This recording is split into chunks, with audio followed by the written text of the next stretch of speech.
থাকবো, শুধু মনে মনে মাকে ডাকবো। আমি সবার পিছনে থাকবো, শুধু মনে মনে মাকে ডাকবো।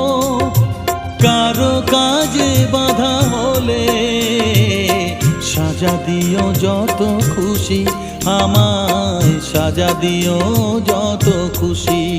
আমায় একটু জায়গা দাও মায়ের মন্দিরে বসি। আমি অনাহুত একজন, অনেক দোষেতে দোষী। আমায় একটু জায়গা দাও মায়ের মন্দিরে বসি।